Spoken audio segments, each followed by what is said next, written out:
शांति आज साकार महावाक्य 9/4/2026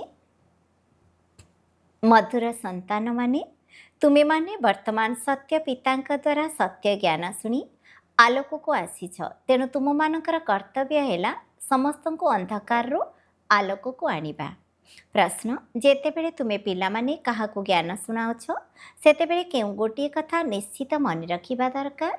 उत्तर मुखरे बारंबार बाबा बाबा शब्द कहूथाओ ଏହା ଦ୍ୱାରା ନିଜର ଜ୍ଞାନ ଶୁଣାଇବାର ଅଭିମାନ ସମାପ୍ତ ହୋଇଯିବ।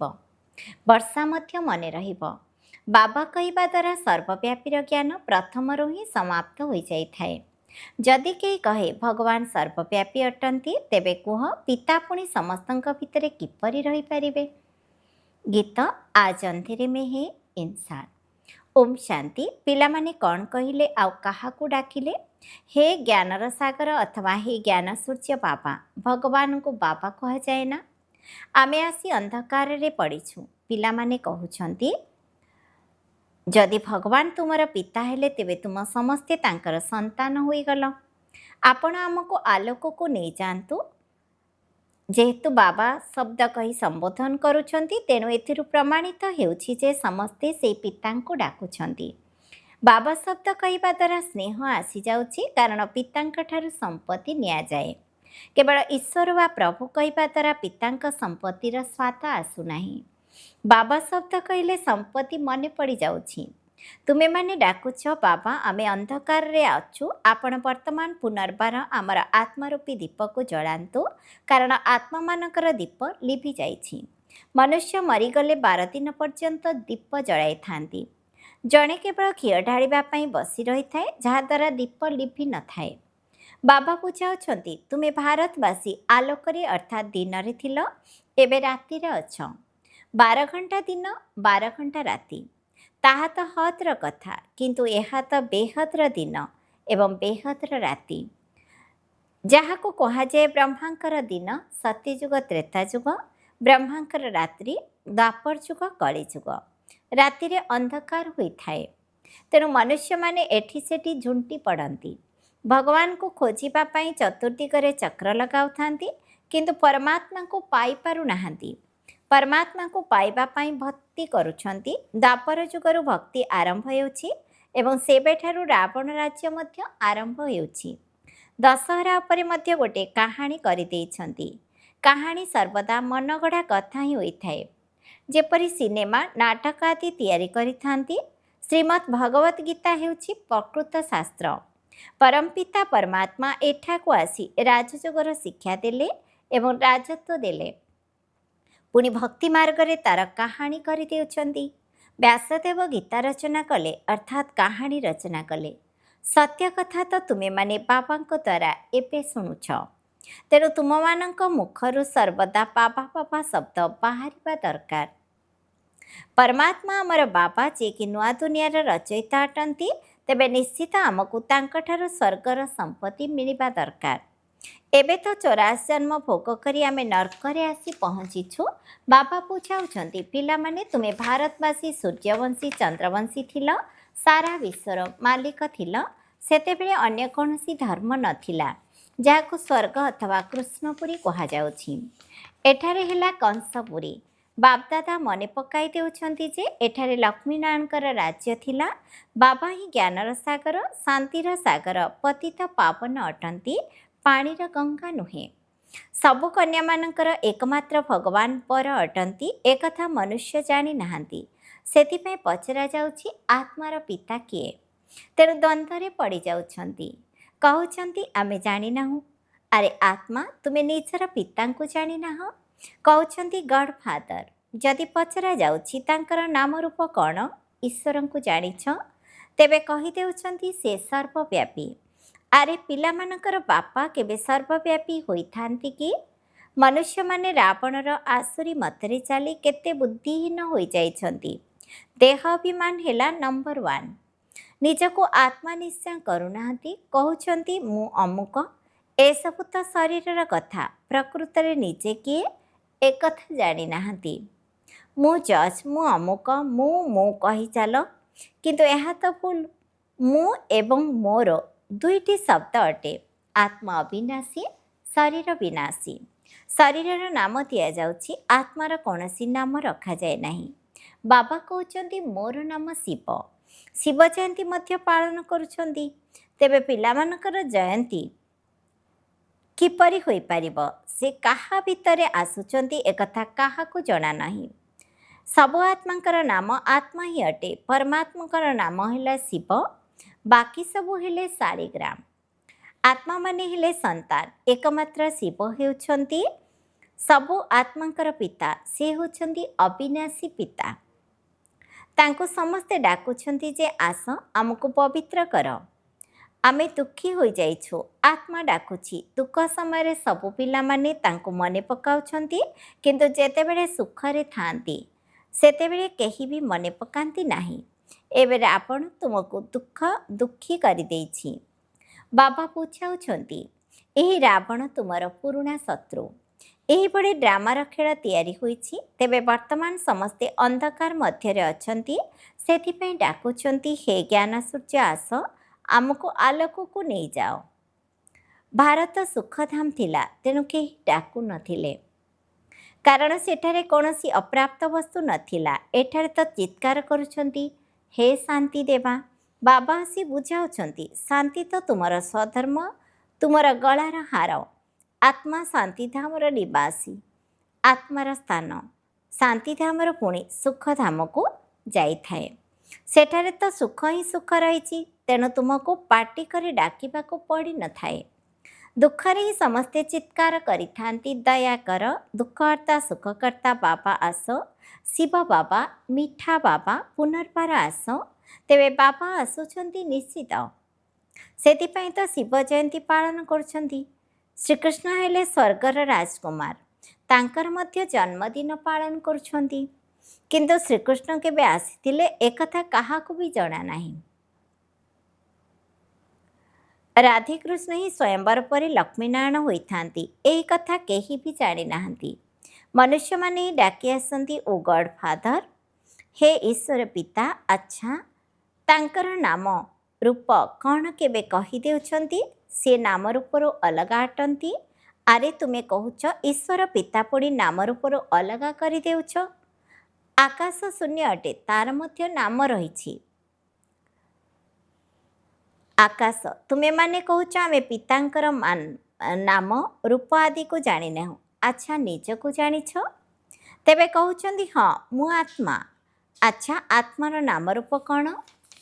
तेबे कही देउछन्ति आत्मा ही परमात्मा अटे।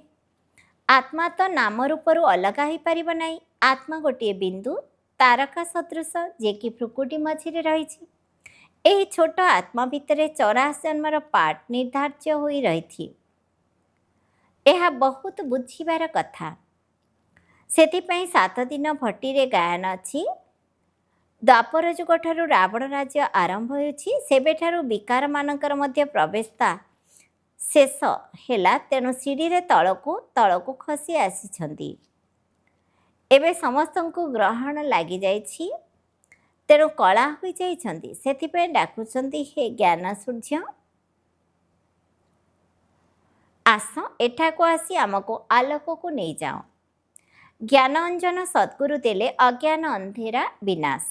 बुद्धि रे बाबा आसी जाउछन्ति। एमिति नुहे जे बाबा ज्ञान अंजन कौनसी गुरु हेले देले गुरु तो ढेर अछन्ति, सेमानक भितरे ज्ञान केउठु आसीबो? सेमानकर कौन गायन हेउछि कि? ज्ञानर सागर पतित पावन समस्तंकर सद्गति दाता एकमात्र बाबा ही अटंती। तेबे अन्य केही ज्ञान किपरि दे पारिबे? साधु माने कहउछन्ति भगवान का सहित मिसिबा पई अनेक रास्ता अछि। शास्त्र पढ़िबा, यज्ञ तप आदि करिबा एसबु भगवान का सहित मिसिबार रास्ता, किंतु पतित मानकु पवित्र दुनिया को किपरि जाई पारिबे? बाबा कहउछन्ति मु निजे आसुछि। भगवान तो जणे ही अटंती। ब्रह्मा विष्णु शंकर मध्य देवता अटंती, सेमानकु मध्य भगवान कहाजिबो नाही। सेमानकर पिता मध्य शिव ही अटंती। प्रजापिता ब्रह्मा तो एहीठारे थिले ना, कारण प्रजा माने एहीठारे अछंती। नाम मध्य लेखा जाइछि प्रजापिता ब्रह्मा कुमारी संस्था। तेबे पिला माने ही अछंती। ଅନେକ ବିକେ ଅଛନ୍ତି। ବର୍ଷା ତ ଶିବଙ୍କ ଠାରୁ ମିଳୁଛି, ବ୍ରହ୍ମାଙ୍କ ଠାରୁ ନୁହେଁ। ସମ୍ପତ୍ତି ଦାଦା ଅର୍ଥାତ୍ ଜେଜେବାପାଙ୍କ ଠାରୁ ମିଳିଥାଏ। ଶିବ ବାବା ବ୍ରହ୍ମାଙ୍କ ଦ୍ୱାରା ଆମକୁ ସ୍ୱର୍ଗର ସୁଖର ଯୋଗ୍ୟ କରୁଛନ୍ତି। ବ୍ରହ୍ମାଙ୍କ ଦ୍ୱାରା ପିଲାମାନଙ୍କୁ ପୋଷ୍ୟ କରୁଛନ୍ତି। ପିଲାମାନେ ମଧ୍ୟ କହୁଛନ୍ତି ବାବା ଆମେ ଆପଣଙ୍କ ଠାରୁ ଅଟୁ, ଆପଣଙ୍କ ଠାରୁ ସମ୍ପତ୍ତି ନେଉଛୁ। ବ୍ରହ୍ମାଙ୍କ ଦ୍ୱାରା ବିଷ୍ଣୁପୁରୀର ସ୍ଥାପନା ହେଉଛି। ଶିବ ବାବା ରାଜଯୋଗ ଶିଖାଉଛନ୍ତି। ଶ୍ରୀମତ ଅଥବା ଶ୍ରେଷ୍ଠରୁ ଶ୍ରେଷ୍ଠ ଭଗବାନଙ୍କର ଗୀତା ଅଟେ। ଭଗବାନ ଏକମାତ୍ର ନିରାକାର ହିଁ ଅଟନ୍ତି। ବାବା ବୁଝାଉଛନ୍ତି ତୁମେ ପିଲାମାନେ 84 ଜନ୍ମ ନେଉଛ। ଆତ୍ମା ପରମାତ୍ମା ଅଲଗା ରହିଲେ ବହୁତ କାଳରୁ ଅଲଗା ଅଲଗା ତ ଭାରତବାସୀ ହିଁ ଥିଲେ, ଅନ୍ୟ କୌଣସି ଧର୍ମ ନଥିଲା। ସେଇମାନେ ପ୍ରଥମେ ଅଲଗା ହୋଇଛନ୍ତି। ବାବାଙ୍କ ଠାରୁ ଅଲଗା ହୋଇ ଏଠାକୁ ପାଠ କରିବା ପାଇଁ ଆସିଛନ୍ତି। ବାବା କହୁଛନ୍ତି ହେ ଆତ୍ମାମାନେ ଏବେ ମୋତେ ମନେ ପକାଅ। ଏହା ହିଁ ଯୋଗର ଯାତ୍ରା ଅର୍ଥାତ୍ ଯୋଗ ଅଗ୍ନି। ତୁମ ମୁଣ୍ଡ ଉପରେ ଯେଉଁ ପାପର ବୋଝ ରହିଛି ତାହା ଏହି ଯୋଗ ଅଗ୍ନି ଦ୍ୱାରା ଭସ୍ମ ହୋଇଯିବ।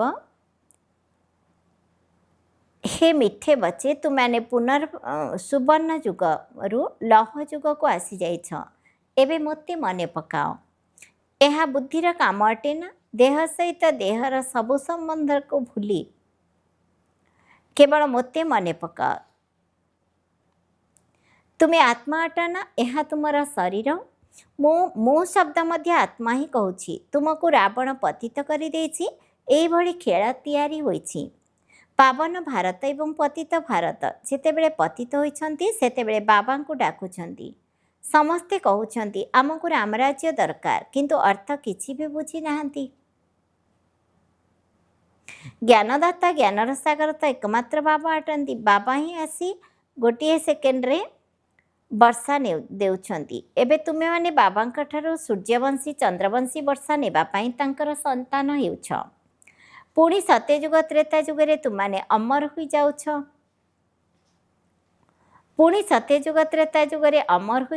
ସେଠାରେ ଏପରି କେହି କହିବେ ନାହିଁ ଯେ ଅମୁକ ମରିଗଲା। ସତ୍ୟଯୁଗରେ ଅକାଳ ମୃତ୍ୟୁ ହୁଏ ନାହିଁ। ତୁମମାନେ କାଳ ଉପରେ ବିଜୟ ପ୍ରାପ୍ତ କରୁଛ। ସେଠାରେ ଦୁଃଖର ନାମ ମଧ୍ୟ ରହିବ ନାହିଁ। ତାକୁ ସୁଖଧାମ କୁହାଯାଉଛି। ବାବା କହୁଛନ୍ତି ମୁଁ ତୁମକୁ ସ୍ୱର୍ଗର ରାଜତ୍ୱ ଦେଉଛି। ସେଠାରେ ତ ବହୁତ ବୈଭବ ଅଛି। ଭକ୍ତି ମାର୍ଗରେ କେତେ ମନ୍ଦିର ତିଆରି ହୋଇଛି। ଭାରତ କ'ଣ ଥିଲା? ବାକି ଆଉ ସବୁ ଆତ୍ମାମାନେ ନିରାକାରୀ ଦୁନିଆରେ ଥିଲେ। ପିଲାମାନେ ଜାଣିଗଲେନି ଉଚ୍ଚରୁ ଉଚ୍ଚ ବାବା ଏବେ ସ୍ୱର୍ଗର ସ୍ଥାପନା କରୁଛନ୍ତି। ଉଚ୍ଚରୁ ଉଚ୍ଚ ହେଲେ ଶିବ ବାବା, ତାଙ୍କ ପରେ ହେଲେ ବ୍ରହ୍ମା ବିଷ୍ଣୁ ଶଙ୍କର ସୂକ୍ଷ୍ମଲୋକ ନିବାସୀ, ତାପରେ ଏହି ଦୁନିଆ। ଜ୍ଞାନ ଦ୍ୱାରା ହିଁ ତୁମମାନଙ୍କର ସଦ୍ଗତି ହେଉଛି। ଗାୟନ ମଧ୍ୟ ହେଉଛି ଜ୍ଞାନ, ଭକ୍ତି ଏବଂ ବୈରାଗ୍ୟ। ତେବେ ପୁରୁଣା ଦୁନିଆରୁ ବୈରାଗ୍ୟ ଆସୁଛି, କାରଣ ସତ୍ୟଯୁଗରେ ରାଜତ୍ୱ ମିଳୁଛି। ଏବେ ବାବା କହୁଛନ୍ତି ପିଲାମାନେ କେବଳ ମୋତେ ମନେ ପକାଅ। ମୋତେ ମନେ ପକାଇଲେ ତୁମମାନେ ମୋ ପାଖକୁ ଆସିଯିବ। ଆଚ୍ଛା, ମିଠା ମିଠା ଶିକିଲଧେ ସନ୍ତାନମାନଙ୍କ ପ୍ରତି ମାତା ପିତା ବାପଦାଦାଙ୍କର ମଧୁର ସ୍ନେହଭରା ଶୁଭେଚ୍ଛା ଏବଂ ସୁପ୍ରଭାତ। ଆତ୍ମିକ ପିତାଙ୍କର ଆତ୍ମିକ ସନ୍ତାନମାନଙ୍କୁ ନମସ୍ତେ। ଆମ ଆତ୍ମିକ ସନ୍ତାନମାନଙ୍କର ମଧ୍ୟ ଆତ୍ମିକ ପିତାଙ୍କୁ ନମସ୍ତେ। ନମସ୍ତେ ବାବା, ନମସ୍ତେ। ଧାରଣା ପାଇଁ ମୁଖ୍ୟ ସାରାଂଶ, ମୁଣ୍ଡ ଉପରେ ଯେଉଁ ପାପର ବୋଝ ରହିଛି ତାକୁ ଯୋଗ ଅଗ୍ନି ଦ୍ୱାରା ଭସ୍ମ କରିବାକୁ ହେବ। ବୁଦ୍ଧି ଦ୍ୱାରା ଦେହ ସହିତ ଦେହର ସମସ୍ତ ସମ୍ବନ୍ଧକୁ ଛାଡ଼ି ଏକମାତ୍ର ବାବାଙ୍କୁ ହିଁ ମନେ ପକାଇବାକୁ ହେବ। 2 ନମ୍ବର, ଡାକ ଛାଡ଼ିବା ବା ଚିତ୍କାର କରିବା ପରିବର୍ତ୍ତେ ନିଜର ଶାନ୍ତ ସ୍ୱଧର୍ମରେ ସ୍ଥିତ ହୋଇ ରହିବାକୁ ହେବ।